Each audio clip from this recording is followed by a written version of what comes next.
Alex. The Cleveland Cavaliers trade for James Harden.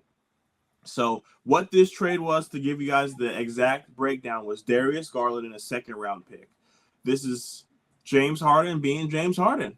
First off, Alex, are you surprised that James Harden wanted out of L.A.? And then secondly, what do you think James Harden replaces and brings to the Cavaliers that Darius Garland did not provide? I was kind of confused. I thought the Clippers have been playing sort of well the last few weeks and the last few games. And so I know he missed the last few. I don't know. It just kind of popped out of nowhere. And I think there's a lot of these trades, not necessarily like teams I thought would be in the running for like getting new pieces. So like the Clippers, I know they're an old team that kind of wanted to get off of James Harden. He is a little pricey. I'm interested to see how they mesh this with Donovan Mitchell. I don't think that's the same timeline. However, James Harden is available. And James Harden can provide something down the line and into the playoffs. So I'm not so sure about the Cavaliers side of things, but the Clippers, I mean, you get Darius Garland. I don't know what's wrong with that toe.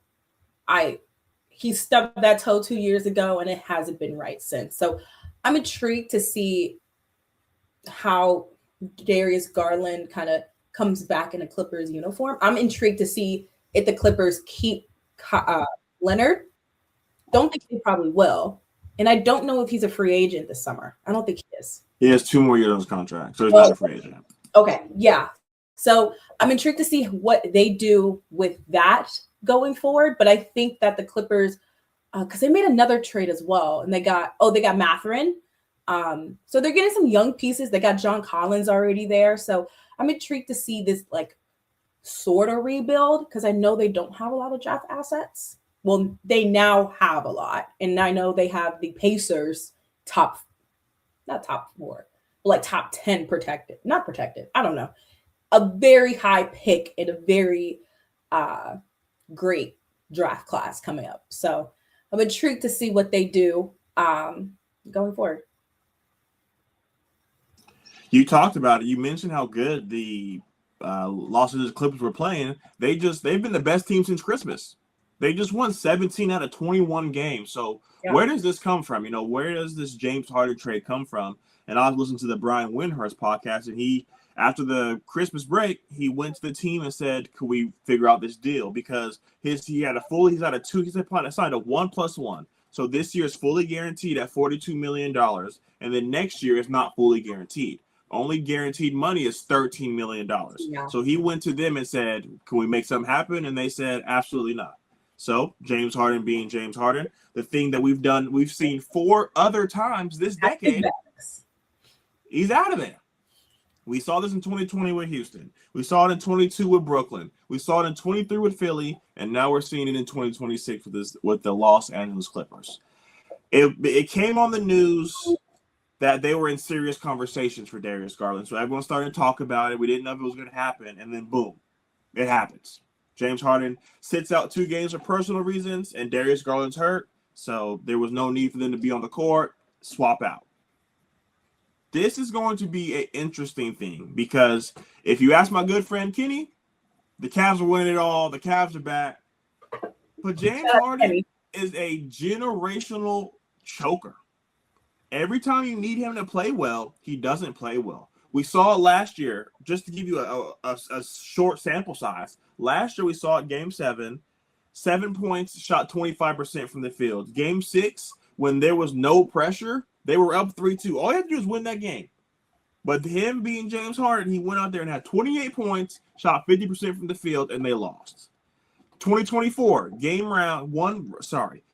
round 1, Game 6, 16 points, 31 from the field. 2022, Eastern Conference semis, set 9 points, shot 22% from the field. Wasn't he hurt though? No, this was with the Sixers. This was the Sixers.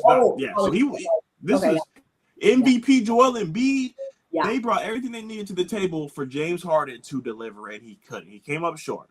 He's horrible in Game 7s. So we've seen this over and over and over. But what does he bring to this team? A phenomenal playmaker. Joel Embiid has one MVP, and it came from James Harden. He facilitates. He knows how to get guys the ball. And Donovan Mitchell playing with a Darius Garland, yes, he's a great facilitator, but he's not James Harden.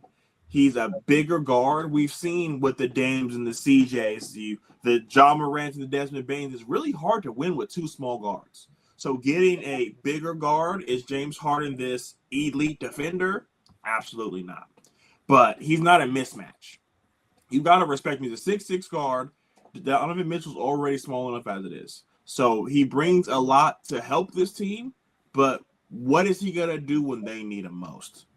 So we're going to get into the Clippers' other trade later, but Darius Garland's going to be a huge piece. You get a second-round pick, and you get Darius Garland. He's 26 years old. Yes, Alex mentioned the big toe injury that's been lingering. When he's healthy, they won 65 games last year. Number one team in the East. So when Darius Garland's healthy, he's an all-star.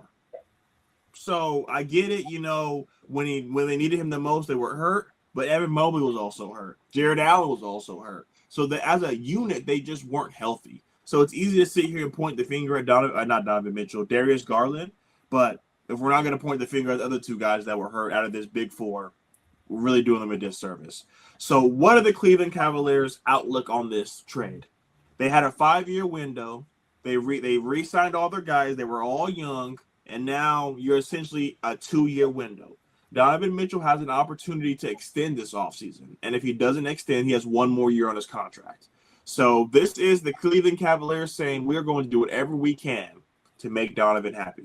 And rumors came out in the Brian Windhorst podcast that he asked for James Harden specifically. So, you know what? You get what you ask for, and the grass isn't always greener. So James Harden is an all-star. He's an all-NBA type player, even at this age. But they could end up losing both of them next offseason. So there's a lot of rumors, a lot of speculation that LeBron's coming home. You get LeBron, you get Donovan Mitchell, you get James Harden, you trade Evan Mobley for Giannis, and you go all in. You go all in for LeBron, Ramon, James. Cleveland, this is for you. Well, that's next year. What are they going to do this year? The East is, we've been talking about it every NBA podcast, that the East is not great this year. This is a move that you make because you think you're a piece away. And now we'll see. We'll see if they are that piece away. So